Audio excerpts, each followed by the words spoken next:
Boa tarde. Meu nome é Gustavo, eu sou assistente da Superintendência de Relações com Empresas, que é responsável pelas companhias abertas, companhias estrangeiras e companhias incentivadas aqui na CVM. Eu sou formado em Administração de Empresas e Direito, e o nosso objetivo hoje maior aqui é falar um pouquinho sobre o ofício circular da CEP, que é um documento que a gente expede todos os anos, que começou a ser preparado pela CEP em 2009. É um documento que vem ganhando ao longo do tempo, tanto em tamanho quanto em importância. A gente vem tentando fazer esse documento crescer na quantidade de assuntos que ele consegue abranger e, ao mesmo tempo, na profundidade que esses assuntos são tratados dentro do documento. É um documento que, para a gente, nasceu inicialmente com o objetivo de orientar as companhias abertas, companhias estrangeiras e, mais recentemente, as companhias incentivadas, que foram incluídas no ofício circular a partir do ano passado, de 2016, mas orientar como elas devem agir, como elas devem se portar no dia a dia, na entrega de documentos periódicos, eventuais, na participação em operações societárias específicas, no preenchimento de alguns formulários que devem ser entregues periodicamente à CVM, e a gente percebendo que as companhias tinham muitas dúvidas, acabavam cometendo alguns equívocos, e até para facilitar a compreensão das companhias e das pessoas que acessam essas informações pelo site da CVM, a gente teve a ideia lá em 2009 de começar a lançar quase que um manual para as companhias, para que elas prestassem essas informações da maneira mais clara e completa possível. Foi um documento que lá em 2009 começou pequeno, tinha por volta de 10 capítulos, talvez nem isso, e que veio ganhando corpo, foi ganhando importância. Hoje ele tem mais de 200 páginas, nós já estamos com 13 capítulos desse ano, os capítulos vão ganhando seções internas também, e é um documento que, além do objetivo inicial dele lá de trás, que era orientar as companhias, acabou ganhando outros objetivos que vieram não intencionalmente pela CEP, mas que acabaram aderindo a esse projeto com o passar dos anos. É um documento que acabou servindo de manual também para acionistas, que querem participar mais ativamente da vida das companhias, de que eles são proprietários. É um documento que acabou abrangendo alguns outros setores, alguns outros participantes, também regulados pela CVM. Atualmente, por conta do voto à distância, a gente fala de escrituradores, a gente fala de custodiantes, a gente fala de alguns outros participantes. É um documento que acabou trazendo para dentro da CEP algumas explicações sobre interpretações dadas pela própria CEP, a legislação já existente e a regulamentação expedida pela CVM, além de trazer também interpretações dadas pelo próprio colegiado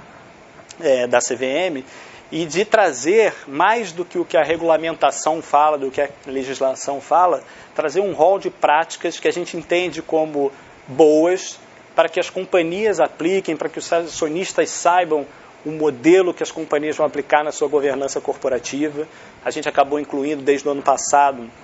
um capítulo especificamente para isso, para boas práticas. São modelos que, embora não sejam obrigatórios, embora não estejam regulamentados, embora não sejam parte integrante da Lei 6404, que é o documento base para as companhias abertas, a CEP entende como boas práticas, entende que seria bastante benéfico que as companhias utilizassem essas práticas, e a gente acaba relacionando essas práticas dentro de um capítulo e dizendo o porquê a gente considera essas práticas importantes e como que as companhias poderiam eventualmente seguir essas práticas dentro da peculiaridade de cada uma das companhias. O ofício circular, ele é elaborado, obviamente por ser um documento bastante grande, ele é elaborado não por uma pessoa, não por um grupo de pessoas, mas por quase a totalidade dos servidores da CEP. A gente faz, e a gente tem a nossa obrigação até perante o colegiado da CVM de divulgar o ofício circular até o final do mês de fevereiro de cada ano.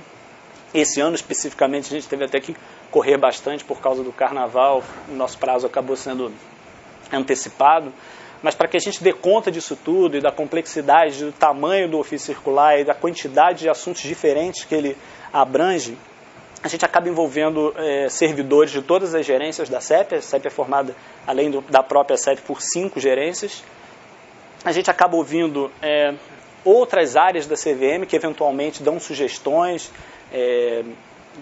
dão sugestões de matérias, sugestões de alterações, ou sugestões de inclusões de pautas no ofício circular. A gente ouve muito o colegiado da CVM, a SRE, a SMI, que acabam conversando com a gente sobre o ofício circular. A gente ouve entidades até de fora da CVM, a Bolsa é muito ativa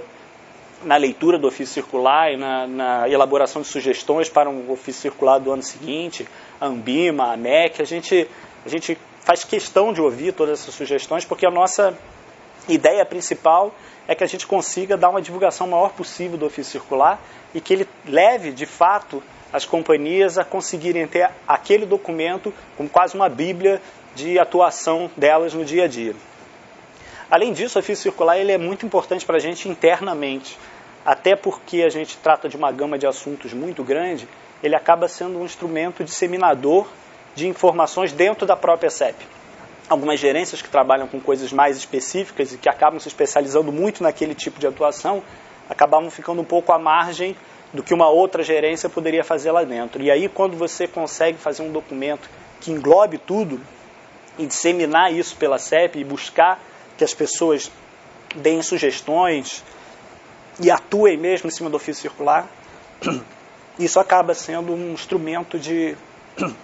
disseminação de informação dentro da própria superintendência. Falando especificamente do ofício circular de 2017, que a gente disponibilizou, está disponível no site da CVM no dia 23 de fevereiro, ele não foi um ofício que trouxe novidades em termos de capítulos, ele tem mais ou menos os mesmos capítulos que o anterior, mas ele foi um ofício que trouxe assuntos bastante relevantes para dentro do texto desse ofício circular, e a opção por esses assuntos terem sido incluídos no ofício circular, ela não se dá simplesmente por um desejo da própria CEP. A gente faz uma análise de todos os casos que a gente teve no ano anterior, das consultas que a gente recebeu de companhias ou de outros participantes do mercado, das reclamações e denúncias que foram oriundas de acionistas ou de público em geral, das dúvidas que a gente recebe de escritórios de advocacia e das próprias discussões internas que a gente tem na CEP. Então, esse ano, assim, apesar de serem muitos os assuntos que foram incluídos no ofício circular ou que tiveram seu aprofundamento como característica grande desse ofício circular, tem três assuntos que a gente entende como mais relevantes para ser tocado aqui, né, nos pontos específicos. O primeiro é o Instituto do Voto à Distância. Esse é, sem dúvida nenhuma, o ponto que mais fez surgir dúvidas das companhias. É um instituto que foi criado pela Instrução 561, a instrução é de 2014, embora a própria instrução trouxesse que esse instituto ia começar a ter vigência a partir de 2016 por um pedido das próprias companhias e dos escrituradores. Essa vigência foi prorrogada para 2017. Então, esse é o primeiro ano que as companhias devem obrigatoriamente adotar o Instituto do Voto à Distância. Nós tivemos em 2016 algumas companhias que adotaram esse instituto voluntariamente. Para nós foi muito importante a gente ter essas experiências para que a gente partisse delas, para ter algum mínimos casos possíveis para a gente analisar e chegar a uma conclusão do que a gente deveria colocar no ofício circular. Não obstante, foram casos muito específicos e muito poucos para que a gente tivesse uma massa crítica de inclusão do assunto do voto à distância de maneira mais contundente no ofício circular. O que a gente tentou fazer foi aproveitar as questões que vieram até nós, as discussões que tivemos internamente, as discussões que tivemos com a SDM, as discussões que tivemos com as próprias empresas, com os escrituradores, com os custodiantes, para tentar entender quais eram os pontos principais de dúvida e como que a gente podia auxiliar as companhias na atuação do voto à distância no dia a dia. Eu não vou ficar aqui entrando especificamente em cada um dos pontos, mas o que eu posso dizer, e aí eu recomendo que todo mundo dê uma olhadinha lá no ofício circular, o item que trata do voto à distância é o 7.1.6, a gente focou muito em cima dos assuntos de prazo,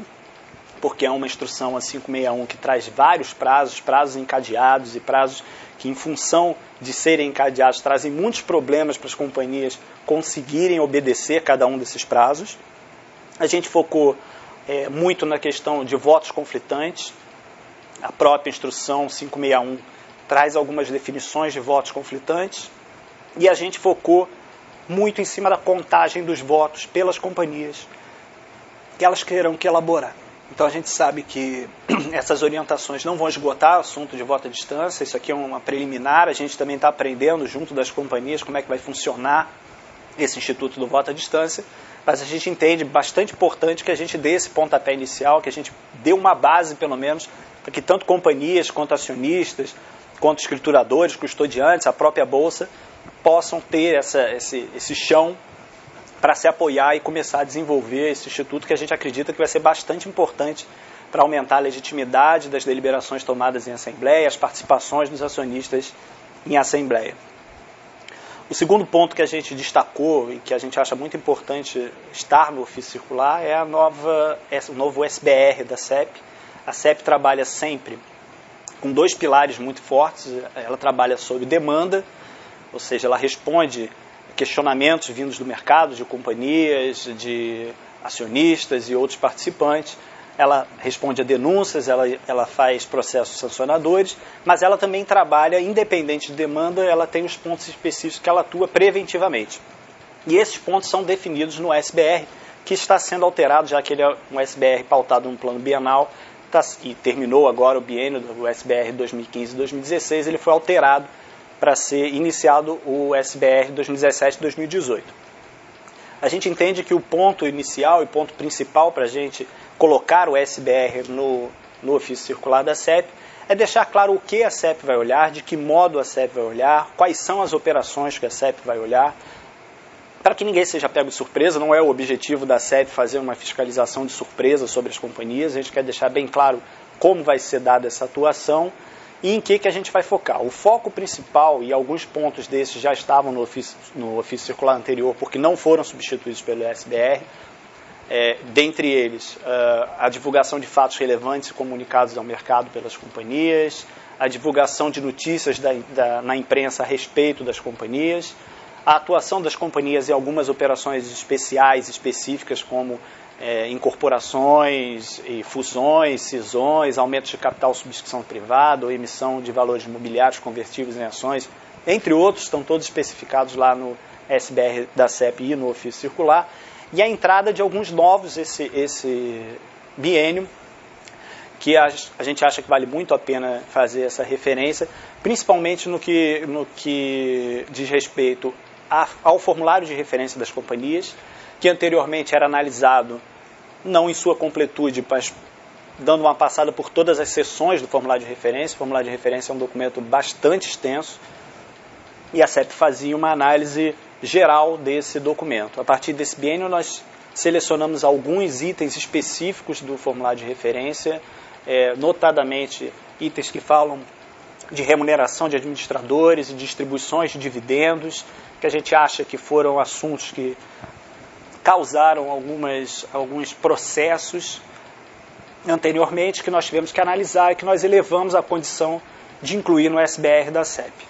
Além dos itens que a gente vai olhar especificamente no formulário de referência, uma outra novidade é a análise que vai ser feita pela gerência de acompanhamentos 1 e 2 dos boletins de voto à distância, justamente por conta da entrada da instrução 561, que eu estava falando anteriormente. É um documento novo, é um documento que as companhias estão apresentando pela primeira vez, e é um documento que, sendo assim, a gente resolveu selecionar algumas companhias por critérios estabelecidos pela própria CEP, para a gente olhar o documento, entender como é que as companhias estão fazendo esse preenchimento e, eventualmente, orientar as companhias a alterar um ponto ou outro especificamente de um boletim que a gente entenda não tenha sido preenchido de acordo com as instruções da 561 ou de acordo com a própria proposta da administração emanada da companhia ou do edital de convocação para a Assembleia. Esse é um ponto que a gente está começando a fazer esse ano, a gente está fazendo gradativamente, selecionamos poucas companhias por enquanto,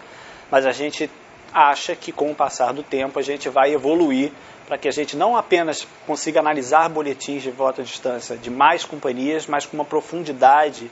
e um vagar maior, para que a gente, quando a gente já tiver uma massa crítica de assuntos, e que a gente identifique que possam ser assuntos com potencial de geração de dano, de problema maior. Além disso, o SBR está trazendo uma novidade na supervisão temática, que é o início, isso vai se iniciar no segundo semestre desse ano, da ida da CVM às companhias, é uma inspeção que será feita inicialmente em 2 companhias, para se ver qual é a governança que essas companhias têm internamente para evitar a prática de insider trading. Essa prática é uma prática que é muito cara, a CVM, a gente luta todos os dias para que o insider trading seja banido ou, obviamente, diminuído, e a gente acha que, embora a própria prática de insider trading já fosse combatida no SBR da CEP de uma outra maneira e pela SMI mais fortemente, a gente acha que essa entrada em vigor dessa supervisão temática a partir de 2017, da CVM ir em loco às companhias, entender como é a governança delas para evitar a prática de insider trading, pode ser bastante elucidativa para a gente do que a gente pode fazer de fato para diminuir essa prática e para as próprias companhias do que elas podem fazer para melhorar ainda mais as práticas que eventualmente elas já utilizem. Essa é uma prática que vai ser feita em conjunto com a SFI, nós estamos definindo exatamente como vai ser o procedimento, mas, como eu falei, isso vai começar no 2º semestre de 2017. O terceiro ponto importante, que foi incluído agora no Ofício Circular de 2017, é o Código Brasileiro de Governança Corporativa. Ele foi incluído no último capítulo do Ofício Circular, um capítulo que falava e já tratava de boas práticas, e continua tratando de boas práticas, mas agora fazendo referência específica ao Código Brasileiro de Governança Corporativa. O código foi elaborado por várias entidades de mercado, entre eles o IBGC, a Abrasca, a Ambima, todas elas juntas formaram um grupo de trabalho e, sob observação da CVM, acabaram editando o Código de Governança Corporativa, o Código Brasileiro, e a CEP entendeu que selecionar alguns dessas práticas que estão presentes dentro do código, para que a gente pudesse explicar a importância de cada uma delas e como que a CEP entende que é a melhor maneira de que as companhias possam seguir essas práticas. Ainda está com a SDM, já saiu da audiência pública, a instrução que vai transformar essas práticas em um formulário. A gente ainda não sabe exatamente como vai ser a parte prática disso, se isso vai fazer parte do formulário de referência ou se isso vai ser um documento à parte. O fato é que isso será incluído no rol de documentos periódicos que as companhias terão que apresentar. Vai ser no modelo de pratique ou explique, não vai ser obrigatoriamente, as companhias não terão que adotar aquelas práticas, mas terão que dizer quais práticas elas adotam e as que não adotam, o porquê não adotam, se tem alguma peculiaridade na própria companhia que levam a não adotar, ou se elas estão num processo de governança que ainda não atingiram uma determinada prática. Mas a gente acha que é importante essa disseminação para que as próprias pessoas façam uma avaliação como um todo da companhia, das práticas que ela adota e possam investir de maneira com mais base, de maneira mais segura. Outros pontos do ofício circular foram alterados, alguns pontos foram mais aprofundados, mas a gente entende que esses 3 foram os aspectos mais relevantes e que tiveram um aprofundamento maior nesse ofício circular. A CEP está sempre à disposição de todo mundo para conversar sobre o ofício circular. Nós temos canais de contato com o público externo, inclusive, através do e-mail cep-consultas@cvm.gov.br. Respondemos diversas consultas sobre o ofício circular e sobre outras questões que possam aparecer no dia a dia das companhias. A gente fomenta que as pessoas tragam, sim, leiam o ofício circular. É muito importante para a gente fazer a divulgação desse documento e a gente fomenta que as pessoas façam críticas, façam sugestões. A gente leva todas elas em consideração quando vai elaborar o ofício circular. É claro que a gente parte do ofício circular anterior, mas o que a gente consegue incluir ou eventualmente alterar vem muito de sugestões que a gente recebe de fora da CEP. E a gente, além disso, quer convidar todo mundo a participar da Semana ENEF, que vai começar a partir do dia 8 de maio. É um evento bastante importante para a CVM e a CEP também convida todo mundo a participar. Obrigado.